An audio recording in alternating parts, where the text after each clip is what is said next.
الله أكبر الله أكبر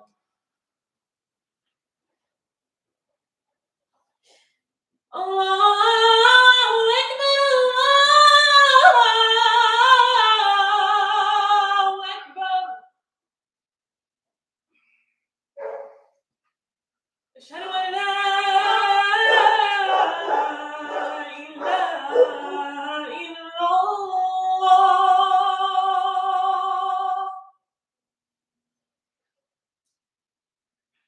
أشهد أن لا إله إلا الله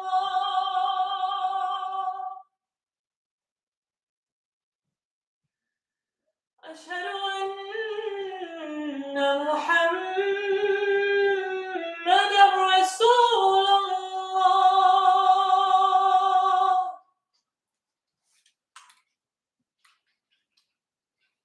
أشهد أن محمدًا رسول الله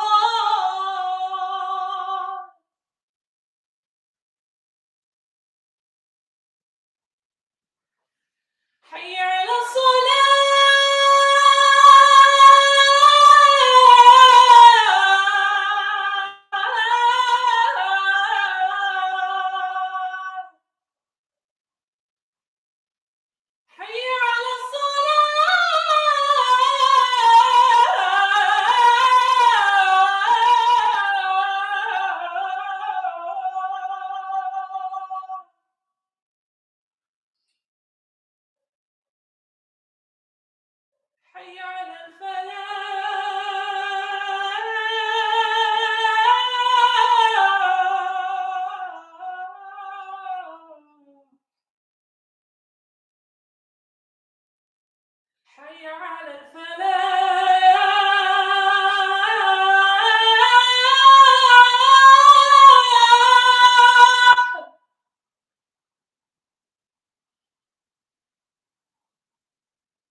السلام عليكم.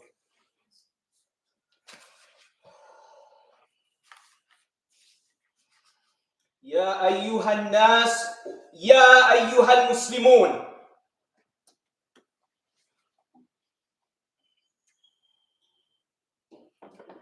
O people of good conscience, O Muslims, I am the mu'adhin of this pulpit, and I demand that you hear my voice and hear my testimony.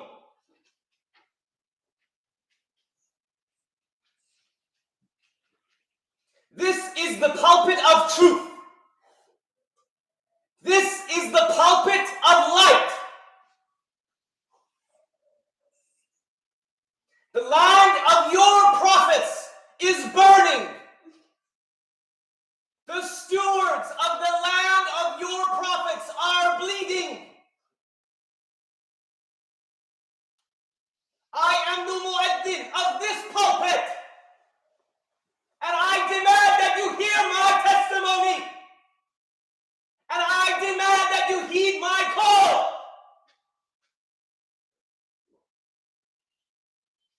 The people of Palestine are bleeding. Masjid al-Aqsa is under attack. On this day, renew your vows and your covenants with Allah subhanahu wa ta'ala. Renew your covenant. Swear fealty to the master of this pulpit, sallallahu alayhi wa alihi wa sallam. Do not abandon the people of Masjid al-Aqsa. Turn your faces away on this day from the pulpits of darkness, and turn your hearts to the pulpit of light and truth. On this day, swear to yourself and to your Lord, you will never again turn your faces to the pulpits of darkness. Turn your hearts to the pulpit of truth. And do not be intimidated by the forces of darkness, and do not be seduced by the forces of darkness. Come and receive your guidance, and go and do what your God bids you to do. Bear witness to righteousness. Bear witness to truth.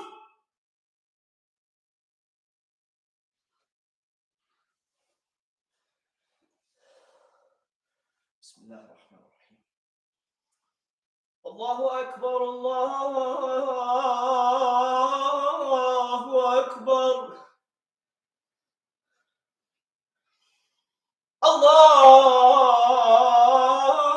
Allahu Akbar, Allahu Akbar.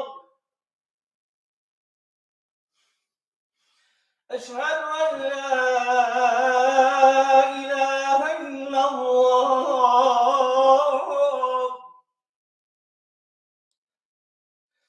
Ashhadu an la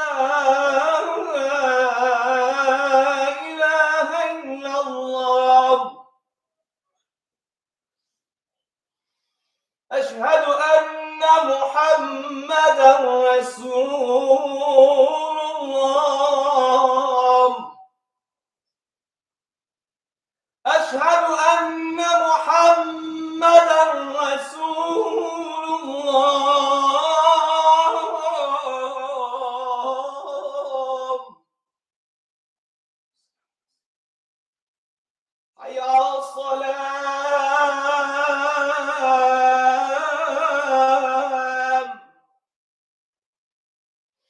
حي على الصلاة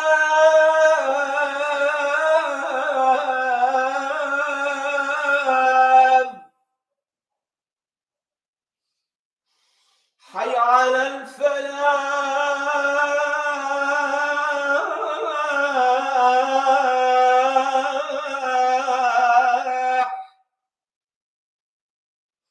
حي على الفلاح.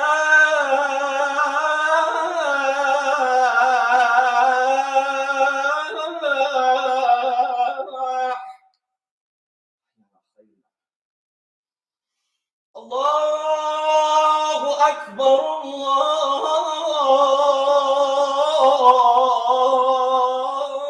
الله أكبر لا إله إلا الله. وصلى الله على سيدنا محمد وعلى آل سيدنا محمد وعلى آل سيدنا محمد وسلم.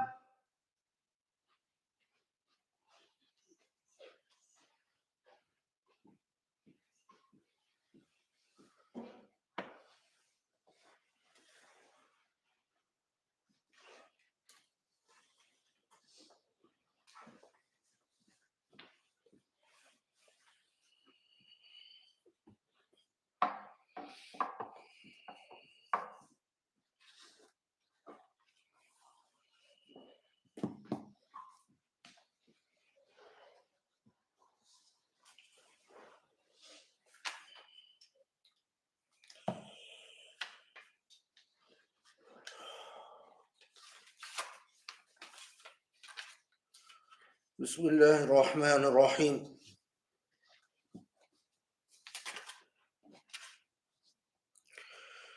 بسم الله الرحمن الرحيم. وسبحان الله العلي العظيم، والحمد لله رب العالمين، ونشهد أن لا إله إلا الله وحده لا شريك له، ونشهد أن محمد رسول الله.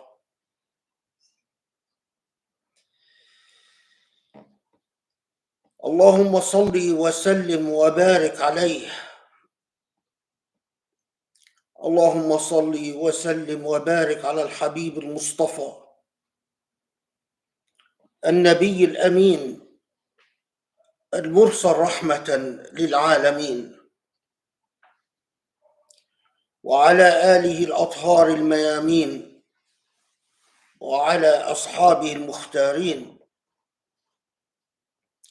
وعلى من اتبعه بإحسان إلى يوم الدين.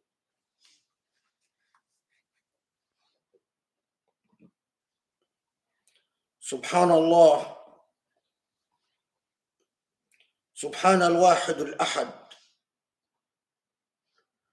سبحان المنتقم الجبار،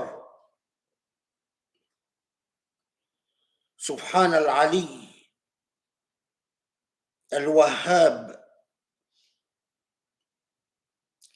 سبحان من رفع السماء ووضع الأرض للأنام. سبحانه. اللهم إنا نستنجد بك ونستجيرك ونستنصرك، فاللهم أعنا، اللهم انجدنا يا رب العالمين. اللهم يا علي عظيم،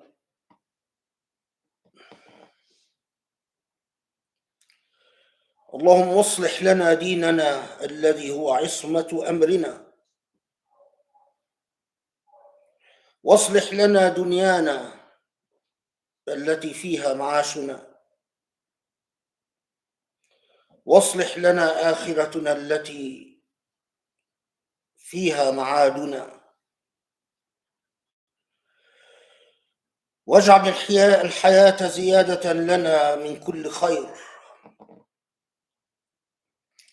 واجعل الموت راحة لنا من كل شر يا رب العالمين.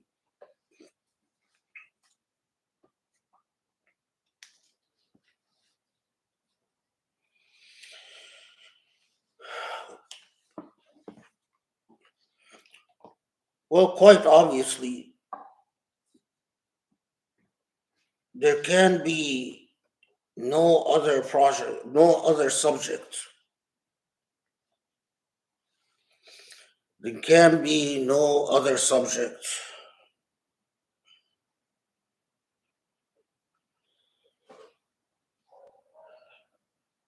than living through a historical moment in which you witness a genocide unfold right before your eyes. A siege, medieval-like assault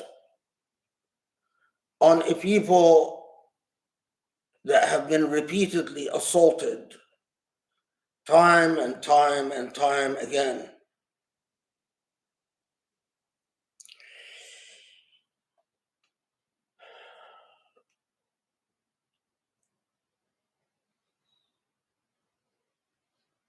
An actual ethnic cleansing, a displacement of an entire population.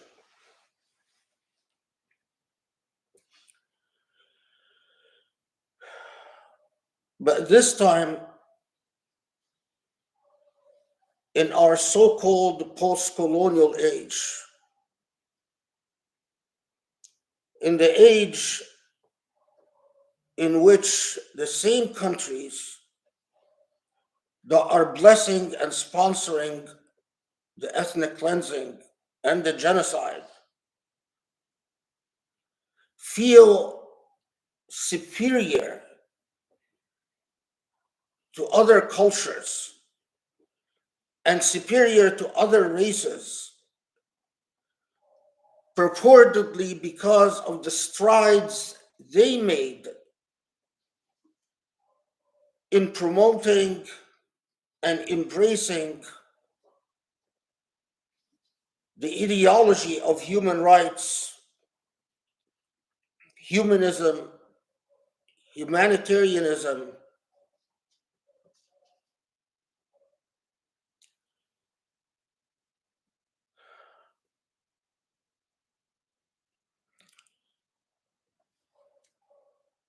We all, whether we are aware of it or not, our intellects seamlessly absorbs the traces of history past. We are cumulatively the product of the generations that preceded us. And whether we are conscious of it or not, it is as if the history that has molded our very person and our very consciousness is encoded in our very cellular structure.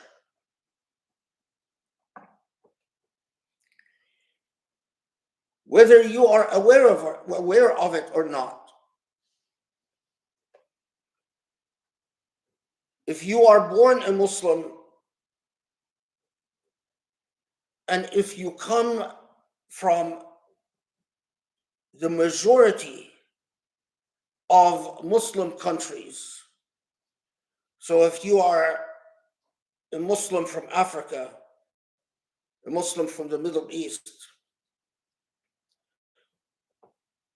a Muslim from Asia,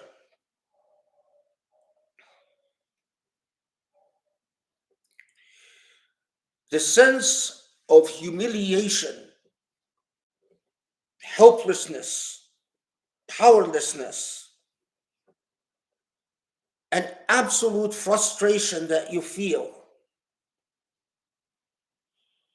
is born out of the fact that throughout colonial history, throughout the modern history of Islam, we have witnessed, meaning our generations have witnessed, it has become coded in our very cellular structure, in the blood that flows through our vein. That same repeated dynamic, Western powers, which also happen to be the colonial powers,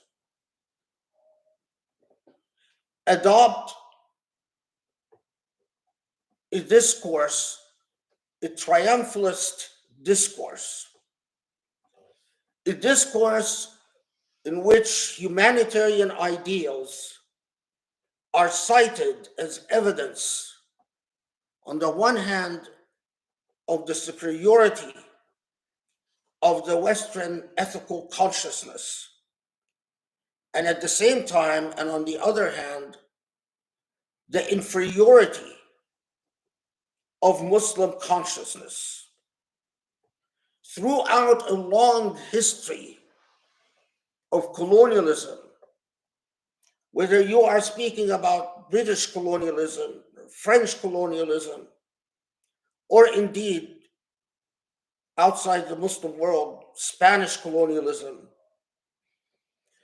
doesn't really matter.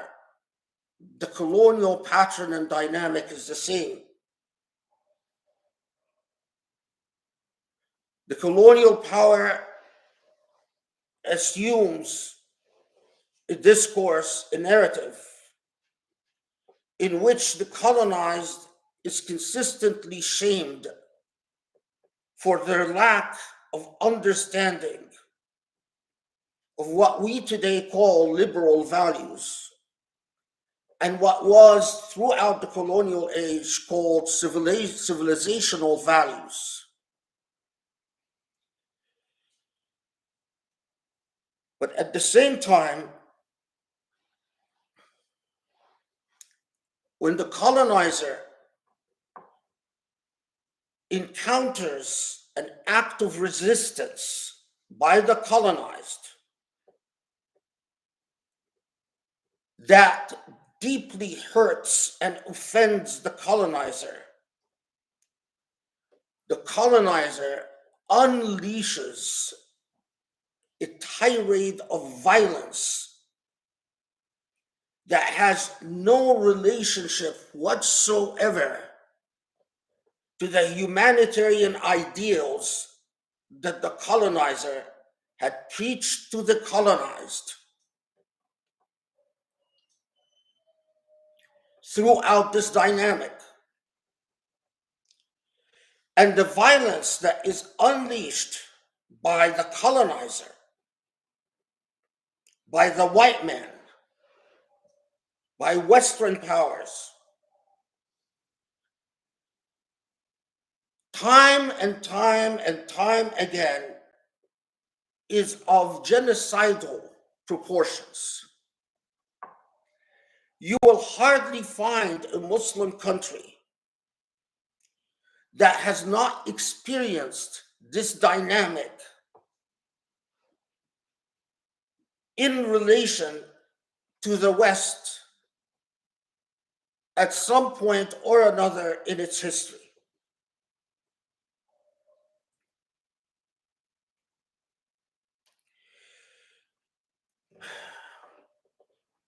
We are the repositories of the generational memories, the repositories of history.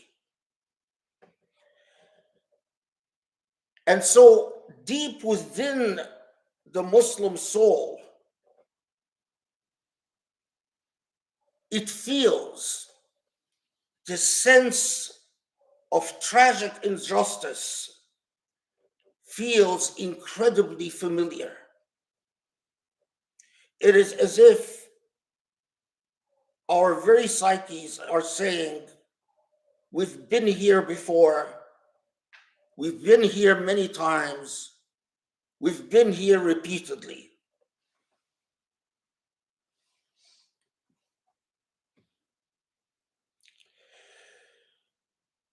The remarkable thing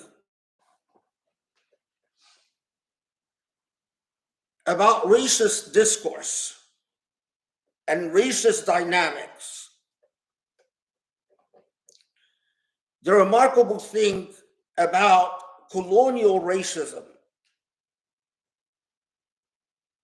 and settler colonialism, indeed,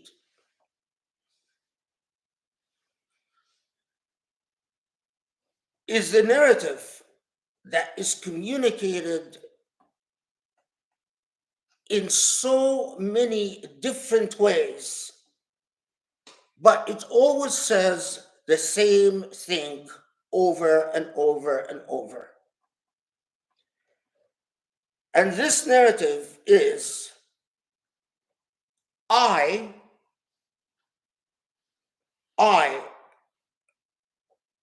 the supreme power,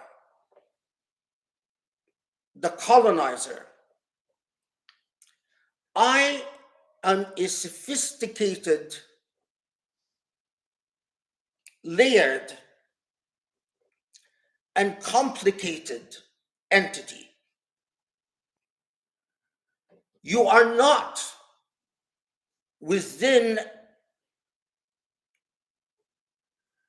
the boundaries of sanity and indeed rationality if you deal with me through any sweeping generalizations, or indeed the vast majority of generalizations, because I am a complicated reality. I am layered. And the only way you can deal with me is by being fully cognizant of the ways that I am layered. You, on the other hand, you Muslim, you Arab, you African, you Palestinian, you are a rather flat reality. I deal with you by largely, for the most part, ignoring the ways that you are nuanced and layered. And I deal with you through dumb litmus tests that either categorizes you into a good guy or a bad guy. And beyond that, I will not allow you to detain me much or to engage my attention beyond that much. I ignore your history, including any nuanced claims as to your land, your resources, your right to self-determination. I largely ignore everything that makes you into a layered, complicated, cultured human being. I ignore your poetry, I ignore your music, I ignore your art, I ignore your emotions, I ignore your feelings, I ignore your hopes, I ignore your aspirations. You are really only relevant to me to the extent that you disrupt or not disrupt my life. And to the extent that you can help me categorize you into either a good guy or a bad guy. And in fact, what I'm going to expect from you is that you do not bother me with your memory. Because you, as a flattened human being, in my consciousness,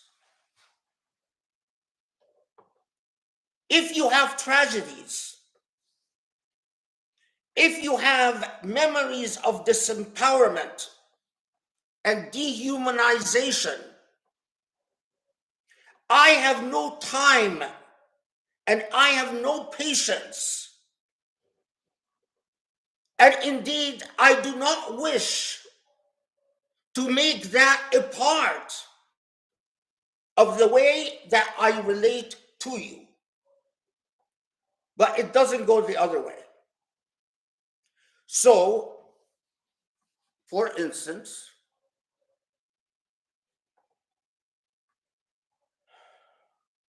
Palestinians, if you want to deal with Israelis, you must be very cognizant of the trauma of the Holocaust. You must, in fact,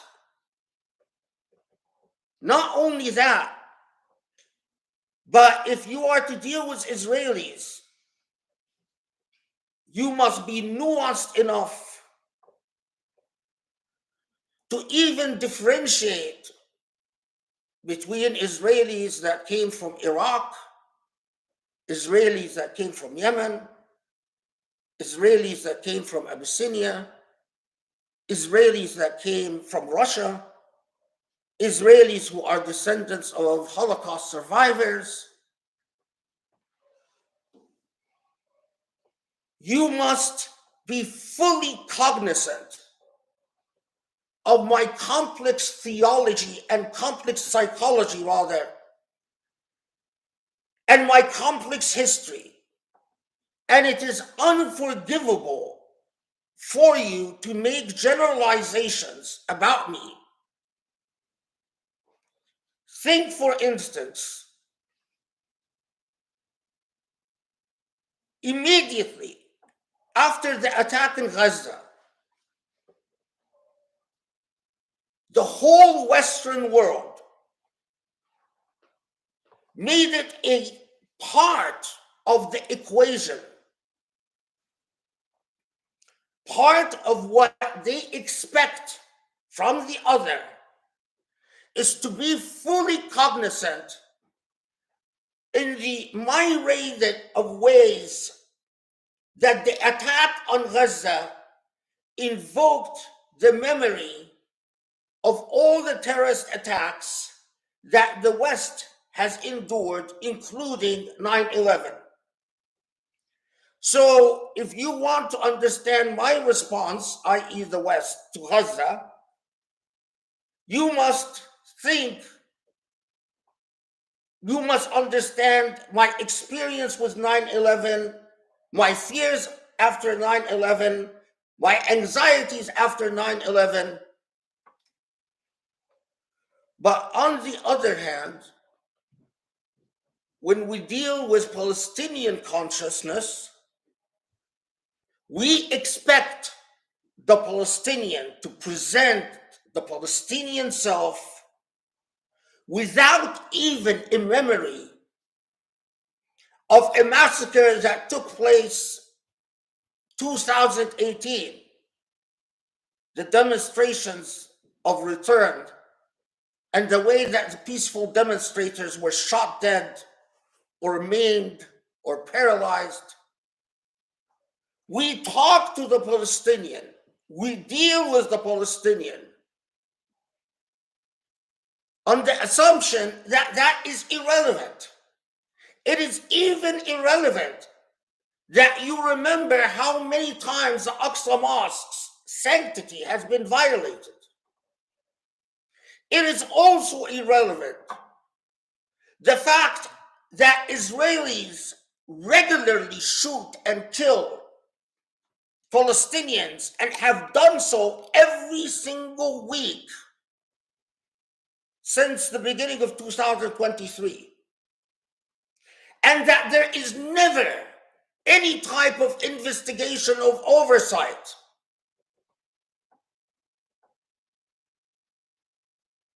You expect the Palestinian to have a blank memory, their memories of tragedy and suffering, their memories of trauma, their history, in other words, is entirely irrelevant. This is precisely why the minute the colonizer deals with the colonized, the first question the colonizer has is, do you condemn the attacks on me? Because that allows me to file you away.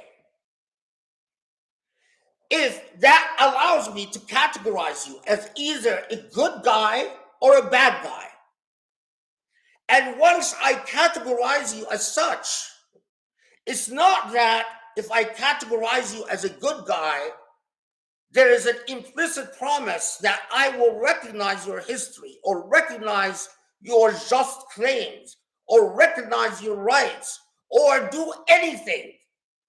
No, all that does is that when I categorize you as a good guy, I simply allow you to exist. Nothing more. I simply do not seek to put you in prison or to lock you up in Guantanamo or have you disappear in a black site or freeze your assets. If I categorize you as a good guy, pretty much you're like the compliant house slave.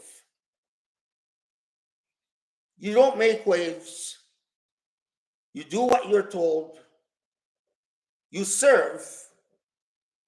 It is my economy, my well-being, my happiness that is always the issue.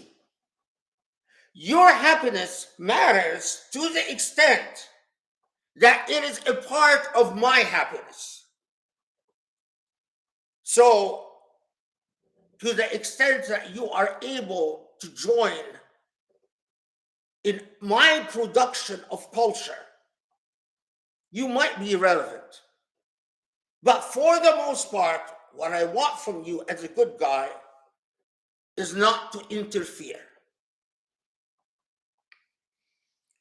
But if you're a bad guy, because you failed the stereotypical litmus test, then necropolitics is what sets in. You are already dead. It's like Israeli politicians have said about Gazans, or they said it about Hamas, but part of the colonial dynamic is to always have this language that acts as a panhandle for generalizations about the population of the colonized. Nowadays, Hamas is basically a code word for every Palestinian who does not submit. In the same way that once upon a time, words like Muslim or expressions like Muslim fanatic was a code word for every Arab who's not willing to accept French colonialism or British colonialism. The idea of fanatic or militant was always a coded way to refer to those who still within them have some desire to resist.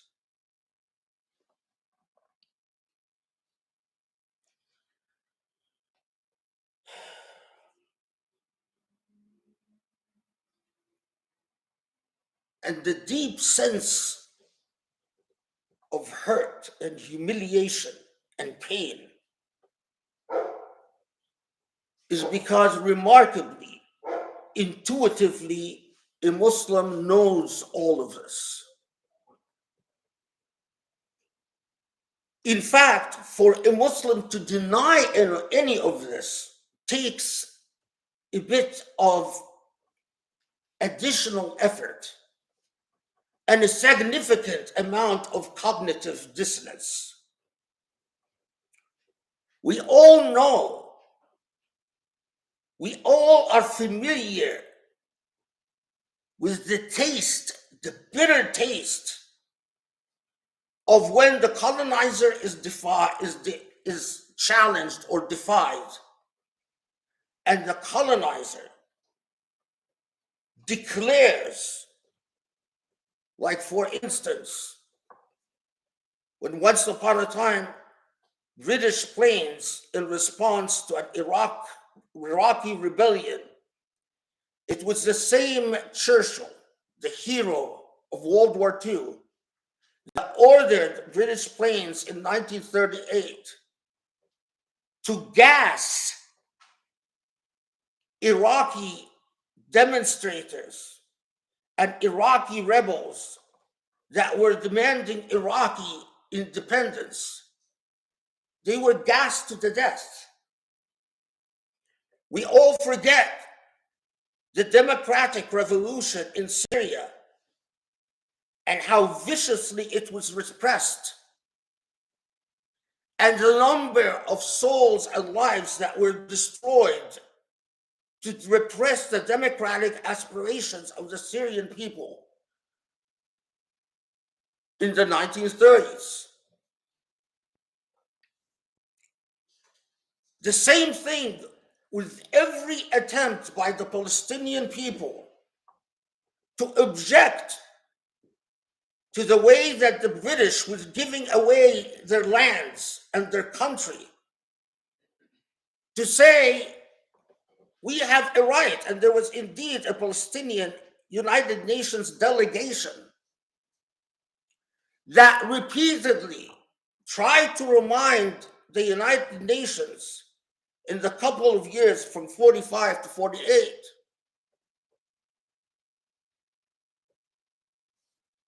that Woodrow Wilson has just stated the Woodrow Wilson points on self-determination, and we, as a representative of Palestine, have a right to self-determination like all member states. And indeed, the very foundation of this new UN system is premised on the end of colonialism, ending colonialism. So how can it possibly be logical that before you end colonialism in Palestine, your parting gift is that you are going to put an end to historical Palestine as it has existed for centuries?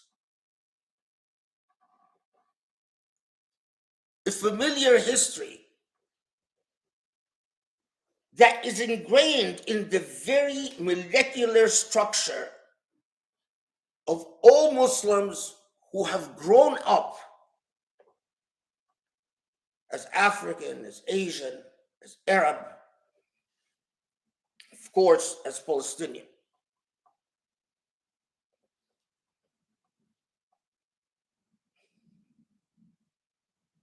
Now,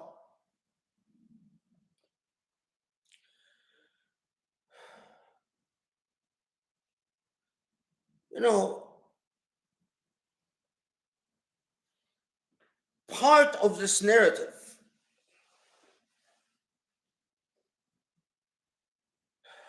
I know so many people that say, wait, don't you know that Hamas attacked people who are just simply listening to music and dancing? Or don't you know that Hamas attacked civilians and children and killed and pillaged? How can you possibly not be outraged and not immediately condemn? And again,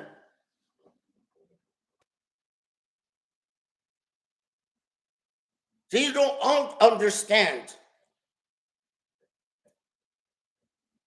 that part of what has been encoded within us as a colonized people is the distrust of the colonial narrative. That time and over and over and over again, throughout the history of colonialism, not just in the Middle East and not just in Africa, but even colonialism in the United States, for instance, as the way that we colonize Native Americans, is the demonization of the colonized and the spreading of narratives of barbarism about the colonized that history teaches us again and again and again that the way the colonizer sees the colonized is presumptively as a barbarian, as a person devoid of morals and ethics, and that time and again, the colonizer tells narratives about the colonized that portray the colonized as absolutely inhumane, hardly human, as we heard the Israeli politician who referred to the Gazans and Palestinians, because I've heard this numerous times from numerous Israeli politicians. They're human animals. And that time and time again, when we go back and look at the claims made by the colonizer, we find that these claims are unfounded or grossly exaggerated. So obviously, without a shadow of a doubt, if indeed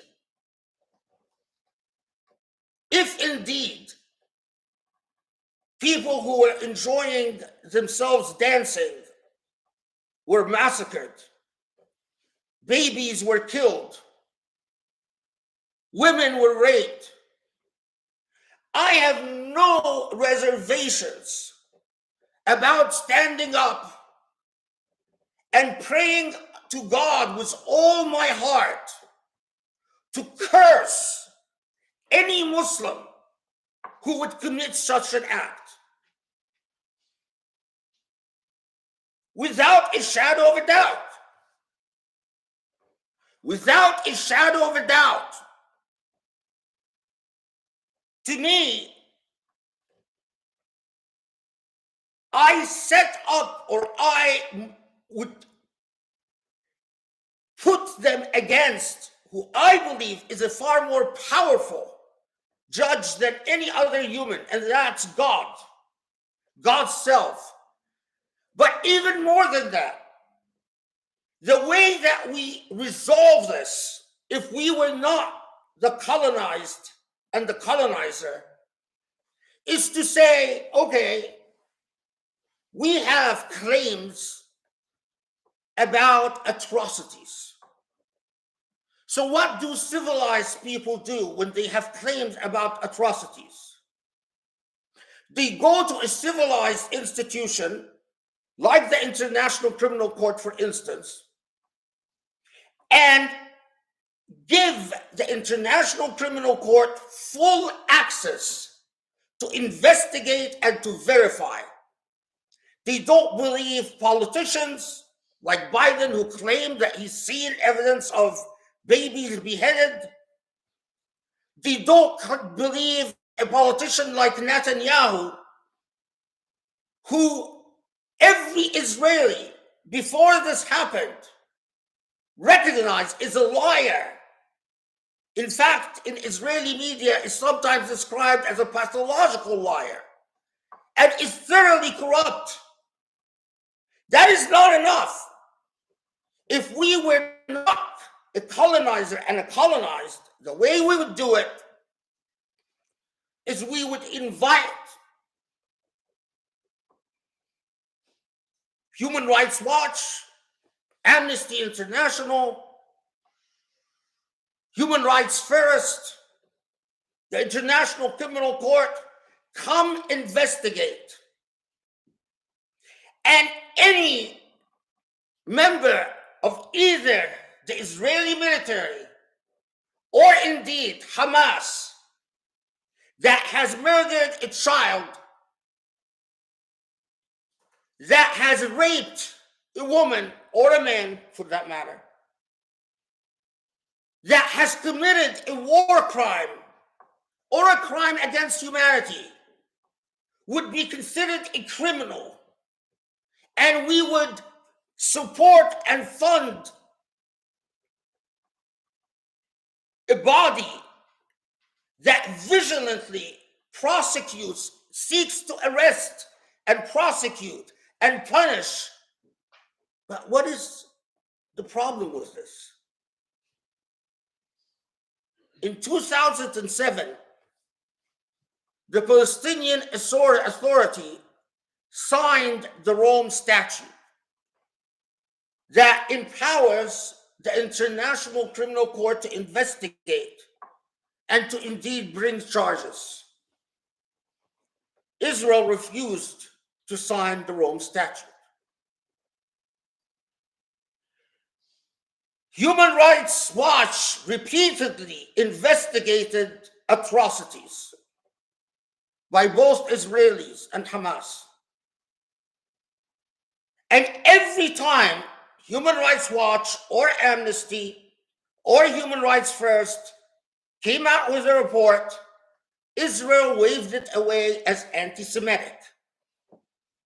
Although I can tell you that many of the folks who work on these reports in Human Rights Watch are not just Jewish, but are loyal Zionists as well.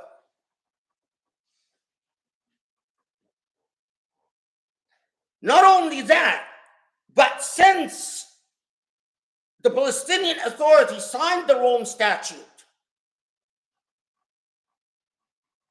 the United States and Israel has made sure that the International Criminal Court not make one step forward in its investigation of alleged war crimes committed by Israel and by Hamas. So we go back to that paradigm time and time again. The colonizer says, you're a barbarian.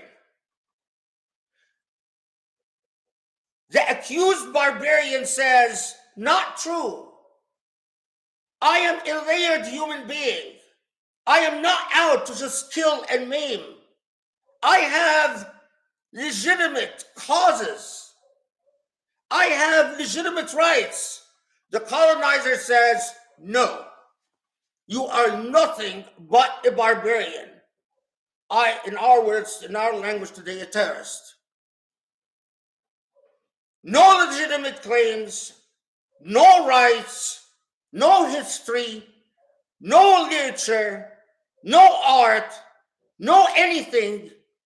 You are nothing but a barbarian. And it's my word and nothing. Meaning, I must be believed because I am somehow just inherently more credible than you, the colonized, and than any outside party that might even arguably be impartial. The colonizer has always been, wants to be the claimant, the plaintiff, the petitioner, and the judge at the same time. So, look, the response of the United States, typical colonial response. It's not that we will make every effort for an impartial investigation in what happened, and we will make every effort once the facts are established to prosecute people and to enforce a law against individuals who are responsible. The response is we will give Israel blank check to inflict as much suffering and mayhem and destruction, because how dare the Palestinians say we have not given up? Repeatedly for years, as I interacted with various, typically they're actually American Zionists, not even Israelis, who tend to be far more militant and far more radical than Israelis themselves. I was repeatedly told the problem with Palestinians is that they don't realize they've been defeated. They've lost.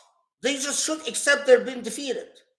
And like the Germans in World War II and the Japanese in World War II, they should just accept terms of surrender. Every honest American Zionist knows exactly what I'm talking about. If you are honest, you know that you've heard this before in your synagogues, in your churches. You've heard this repeatedly on Israeli media. Palestinians should simply accept whatever terms Israel gives them because they've been defeated, just like Japan and just like Germany. Now, of course, that completely ignores that the Germans surrendered but still had a country, and the Japanese surrendered but still have a country. That part is conveniently ignored. So,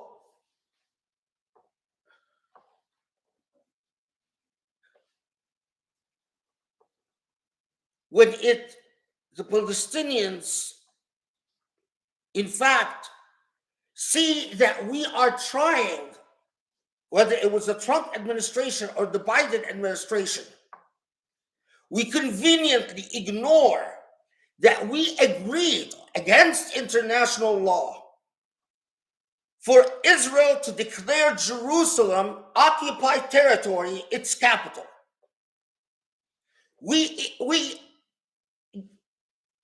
I remember when this was done and the extent to which the American diplomats were worried that the response would be something like what actually happened today.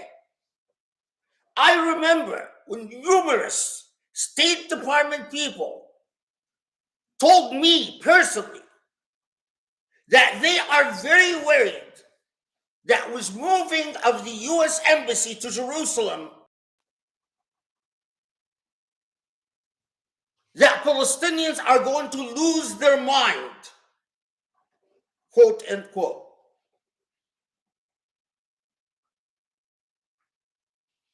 Nevertheless, we did it. Palestinians were told to sign the Oslo Accords. And look what happened to the person who signed the Oslo Accords. Arafat was told to lay down his weapons and trust the Israelis. And look what happened to Arafat. Look what happened to the Palestinian Authority, which basically was empowered to become a watchdog against its own people, but nothing more than that. A bunch of corrupt, inept politicians bribed in millions of dollars by the West. So in other words, the Palestinian we want, like every colonized person that the colonial power wanted, is a corrupt colonized, a bureaucrat who is ready to sell his mother and his very soul. That's the way we like our colonized people. Corrupt, unethical, without any sense of loyalty, fidelity, or principles, or cause. What did we do when we first invaded Afghanistan? Look it up. The first thing we did is look for corrupt allies. The first thing we did, we sent CIA agents with bags of dollars to find corrupt allies who are willing to accept money in return for effectively betraying their own people. If an American did the same thing, China, for instance, was invading the US, and China sends people with bags of dollars to buy American loyalty, I am absolutely sure that Americans would not think twice about punishing every person who accepts money from an occupying power as a traitor. But we did it to the Afghanis as we did it to the Iraqis, as Israelis do it to Palestinians. If you're corrupt and you accept our bribe money, you're a good guy. Yes, you're a traitor to your people. Yes, you're a narcissist and a selfish SOB, but you're a good guy. Because you don't create problems for us.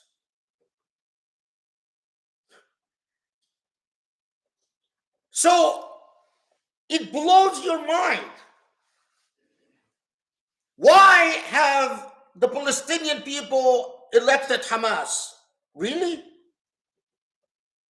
Because thanks to you, the only authority that claims to represent them, an equally dictatorial and undemocratic authority with a horrible human rights record, thanks to you and thanks to your money, has been thoroughly corrupted. Everyone who is in charge in the Palestinian Authority is either on Israeli payroll or Emirati payroll. You know that, and I know that. And so Palestinians find both dictators, both in the Palestinian Authority and in Hamas. But Palestinians have something far greater than Hamas or the Palestinian Authority to worry about. And you know what that far greater thing is? Sheer survival. We ignore that even David Cameron, the former Prime Minister of Britain, Carter, leave alone practically anyone who's anyone in the South African church, including Desmond Tutu and etc., have consistently referred to the regime in Israel as an apartheid regime, and have consistently referred to Gaza as the biggest open-air prison in the world. Even before all of this happened, unemployment rate in Gaza, 50%. Heroin addiction in Gaza is out of control because people have no prospects, no jobs, no hopes, no aspirations, no dreams. Even before this happened, 70% of the water in Gaza is not fit for human consumption. Even before this happens, we've made sure that the Egyptians turn their dealing with Gaza into the most corrupt, profit-making enterprise. If you're a Gazan and you need to leave Gaza through the Egyptian side to do an operation that would save your parent, you have to bribe Egyptian authorities thousands of dollars. So we conveniently ignore the fact that UNICEF has documented that Israel even calculates the amount of calories it allows into Gaza, that Israel keeps the food items that enter into Gaza at mere subsistence level. No health care, no job prospects, no life, simple subsistence. That Israel every single week kills and maims. On top of that,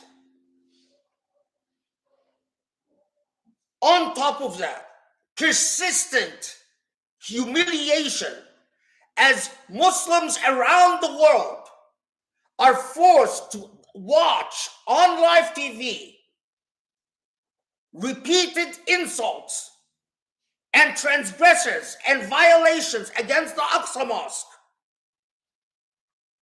And again, the colonizer looks to colonized and says, don't you dare do anything that we would deem barbaric. The most you are allowed to do is just scream in frustration and agony. But even then, not in the spaces we don't want you to scream your agony in. So if Palestinians, as they watch the persistent violations against the Aqsa Mosque, attempt to protest in the West Bank or Gaza, the Israelis respond, you shall keep the peace in Judea and Samaria, which is another humiliation and another erasement of personality and history and character. It's not the West Bank, it's Judea and Samaria. The same West, colonizing West, that supposedly teaches the world the values of human rights, the liberal values, in France violently suppress people who want to demonstrate supporting the Palestinian cause. In Germany, ban pro-Palestinian demonstrations. In Britain, make it a crime to raise the Palestinian flag. We all feel the tinge of humiliation, the sense of painful familiarity. Even if we can't articulate it in words, our very spirits are saying, we've been here before. We've been here many times. We've been here as time and time and time again. Our will, our self-determination, our sovereignty, the right to decide anything about our future is stripped away. We've been here before when we are dumbed down, stereotyped. We are treated no better than sheep or a herd that is divided into types, productive for us and not productive for us. useful for us and not useful for us. We have been here before, where sophistication, nuance, retrospect, morality is only expected when dealing with the superior race, the race that dominates. But stereotype, simplicity, idiocy is the only thing that will be tolerated when dealing with the inferior race. We've all been here before. And this is precisely why the genocide taking place in Gaza is killing every decent Muslim around the world. أقول قولي هذا واستغفر الله لي ولكم أسأل الله يستجيب لكم.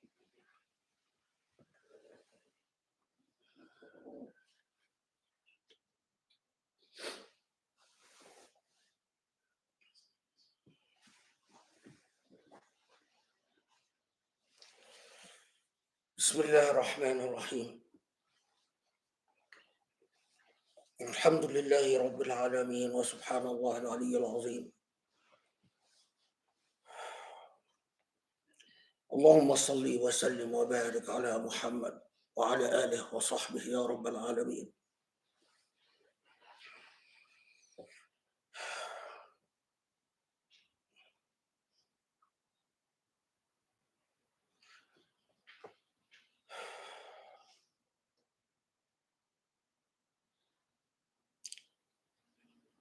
No,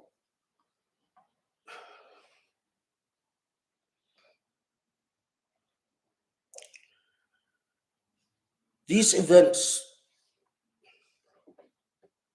the fact that, as I've already said, and I will say it again and again and again, that we see that same pattern. The party that controls all the power, has all the power,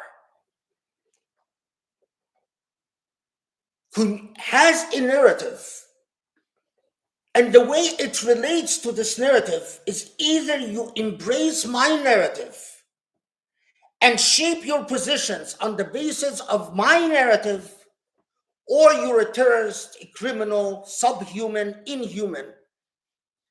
And when we attempt to return the gaze and say, okay, well, how about my narrative? Is there any possibility, because my narrative clashes with a lot of what your narrative, is there a possibility that we would find some dynamic, some process in which I don't simply surrender to your narrative as you don't simply surrender to my narrative? Like the International Criminal Court of Justice, or like NGOs like Human Rights Watch or Amnesty. The response is always no. If you don't embrace my narrative, then you're a barbarian, you're an anti-Semite, you're a terrorist, you're ISIS, you're whatever. This, to me, underscores two things. And I sincerely say this. If I was an Israeli, I cannot imagine a worse past to pursue than what is going on today. It is remarkable. This is an Israeli government that from day one was seen as corrupt and racist and supremacist. From day one, Smotrich and Ben-Gvir have been literally aching to obliterate Palestinians. An Israeli government led by a politician that you would have to be quite disingenuous not to see as an opportunist, as a liar, as an unethical human being. Suddenly, overnight, that same government is trusted in its narrative. Whatever they say, we believe. That same government reminds me of the government that was responsible for Sabra and Shatila. And the truth about the massacre of Sabra and Shatila didn't come out till long after Sharon was no longer in power. This is a government that our government simply said, we will forget your racism, we will forget your fanaticism, we will forget your dishonesty, we will forget your corruption. And not just our government, but the entire world said, we will trust you simply because you're the colonizer. We will believe your narrative. We will pretend you're not racist, you're not supremacist, you're not corrupt. We will pretend. We will pretend that there's only the Hamas terrorists, these bad, bad guys, and you're angelic. This is why it hurts so deeply. It doesn't work that way. It shouldn't work that way. If when the colonized, every time they try to find some impartial source that speaks the truth, the colonizer simply looks at it and says, I don't recognize that source. I remember, and maybe some of you remember, the Goldstone report about Israel in Gaza. 100 pages of fact-finding by a prominent international law professor. And the reaction of Israel and its allies, although he's Jewish, but as usual, oh, just anti-Semitic nonsense. I remember Richard Falk. He's also Jewish, who was a special reporter for the UN, who documented the racist regime that rules over Palestinian lives. Again, Israeli and American response, oh, Richard Falk, he's a self-hating Jew, an anti-Semite. We don't recognize the narrative.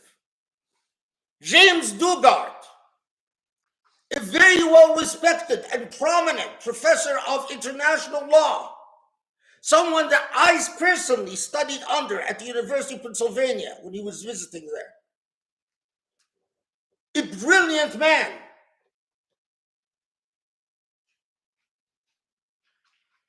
Special reporter for the UN, documents the persistent acts of abuse, as well as on the other side, acts of terrorism. But because it wasn't a one-sided narrative in which the Palestinians are the bad people and the Israelis are the heroes, what was the response to James Dugard? Oh, he's an anti-Semite. Doesn't count. So we remain trapped. You know what this underscored for me? Muslims have to wake up to the reality that unfortunately, the colonial ego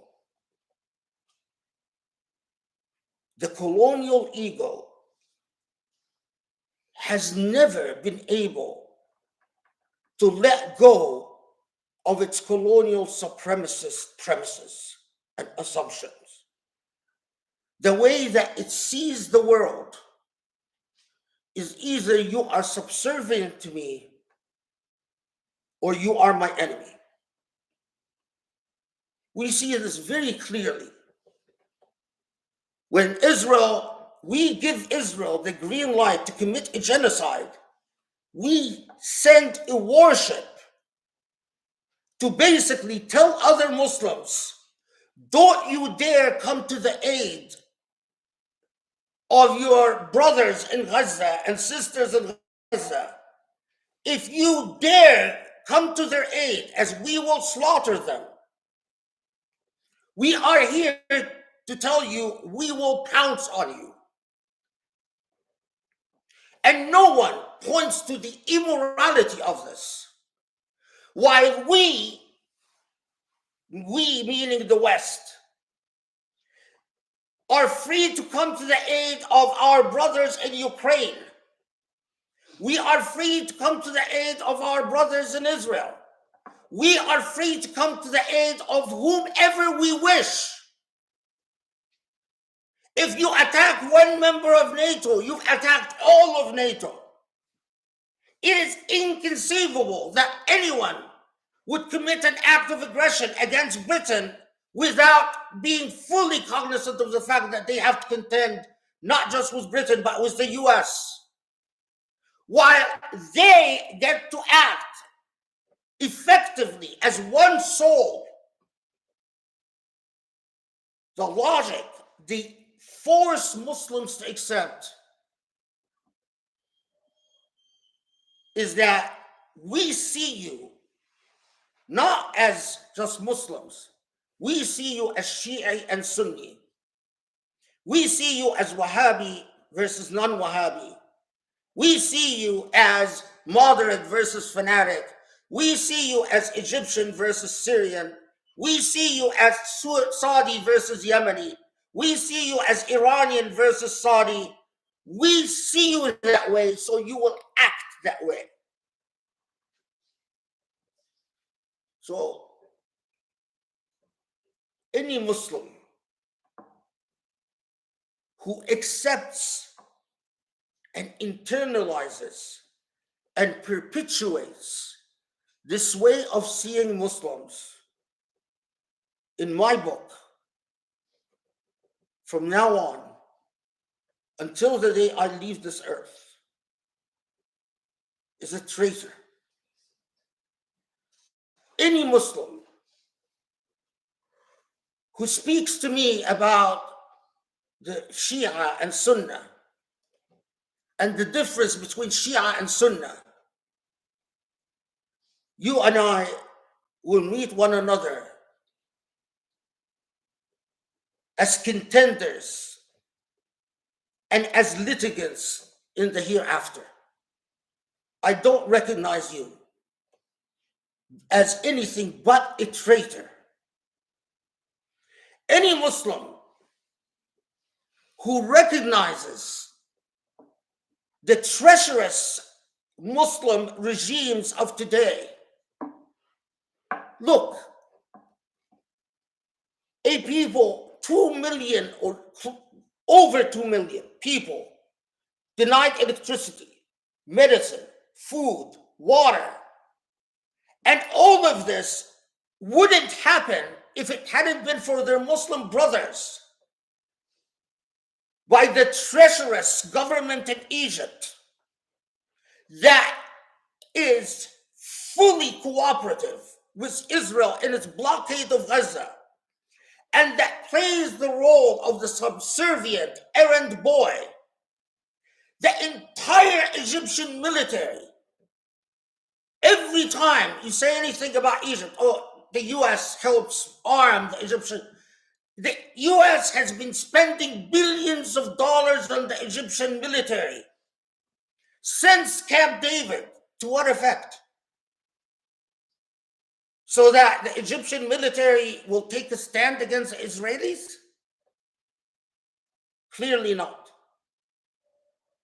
So the Egyptian military will take a stand against Ethiopia, building its dam on the Nile? Clearly not. So the Egyptian military will prevent the splitting up of Sudan and the splintering of Sudan into several nations instead of one nation? Clearly not. So the Egyptian military will do what? Yes, use all the weapons that the US supplies it with for one sole reason: oppress its own people. The Egyptian military, since Camp David, has used its arsenal only against Palestinians and against Egyptians. So anyone that defends a regime like Sisi's regime is neither my brother nor my sister. I will meet you as my opponent in the hereafter. Anyone that defends the treacherous and treasonous regime of the United Arab Emirates and Bahrain, who without reserve adopted the narrative of the colonizer and dismissed the narrative of the colonized as largely irrelevant, who very much like the colonizer internalize that view that either you're a good Muslim, meaning subservient completely, or you're a bad Muslim, meaning you're not completely subservient. Anyone, yes, and including Hamza Yusuf and Ben Baya and the entire people of Zaytuna, that defends positions adopted and embraced by the United Arab Emirates and Bahrain is not my brother and not my sister. And I will meet you as my opponent in the hereafter. Anyone that defends a regime in Saudi Arabia that uses its unbelievable military arsenal to butcher civilians in Yemen by the thousands and thousands, and then sit on the sideline watching their Muslim brothers and sisters in Gaza being exterminated, starved, no food, no water, no electricity, no medicine. Anyone that does not clearly condemn a regime like the one in Saudi Arabia, you're not my brother, you're not my sister, and I will meet you as my opponent in the hereafter. I thank Israel for making things so clear. Either Muslims wake up and read the reality and see the extent to which Muslims are weak and subservient. And let me tell you the secret for Muslims' weakness and subservience. Why is it that Muslims absolutely do not matter? Because the West doesn't deal with more than 1 billion Muslims in the world. The West doesn't. The West deals with the rulers who claim to represent the more 1.6 billion Muslims in the world. In other words, there are no Saudis. There's only the leader of Saudi Arabia. There are no Egyptians. There's only the president of Egypt. There are no Tunisians. They're only the ruler of Tunisia. There are no Moroccans. There's only the king of Morocco. So in other words, wake up. It is not women showing their hair that have defeated us and brought us to our knees. It is not men wearing gold that have defeated us and brought us to our knees. It is not listening to music or women doing adhan or indeed women leading prayer that have brought us to our knees. What has brought us to our knees is authoritarianism, despotism. The fact that these rulers don't have to be held accountable by their own people for their treacherous decisions, for their immorality, for their betrayals. They don't. So any Muslim who implicitly or explicitly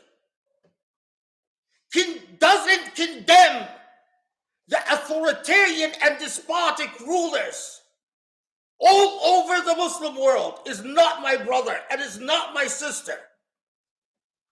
And you are my opponent in the hereafter.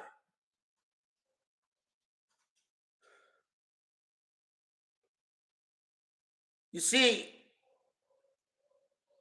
I learned well from my colonizer.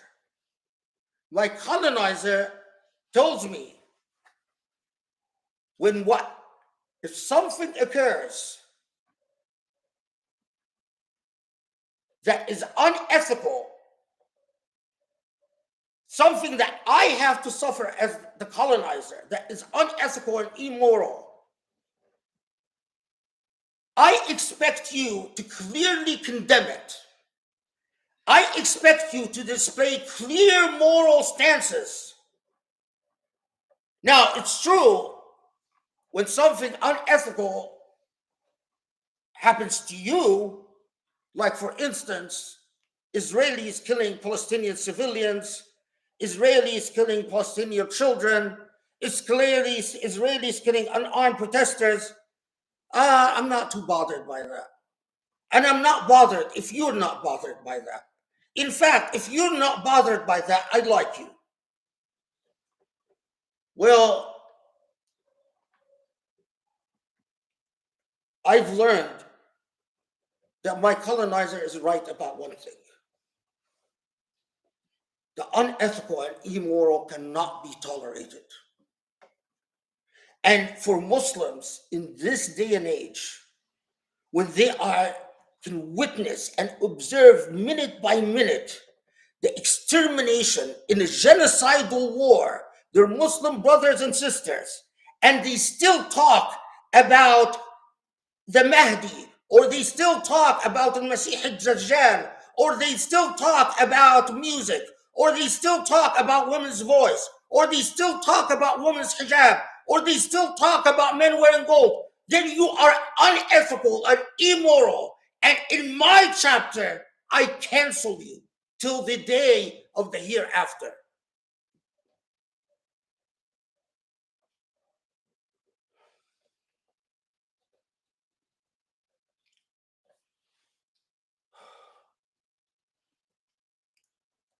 اللهم اعف عنا اللهم اغفر لنا اللهم ارحمنا اللهم اهدنا لأقرب من هذا رشدا يا علي عظيم واصلح حالنا اللهم رحماك بأهل غزة اللهم رحماك بأهل غزة اللهم رحماك بأهل غزة اللهم صبرهم اللهم شد من عضدهم اللهم أيدهم اللهم يا رب كن في عونهم وارحم ضعيفهم وارحم أطفالهم ونساءهم اللهم سدد أزرهم يا علي عظيم لا إله إلا أنت اللهم صل وسلم وبارك على محمد وأقم الصلاة. الله أكبر الله أكبر أشهد أن لا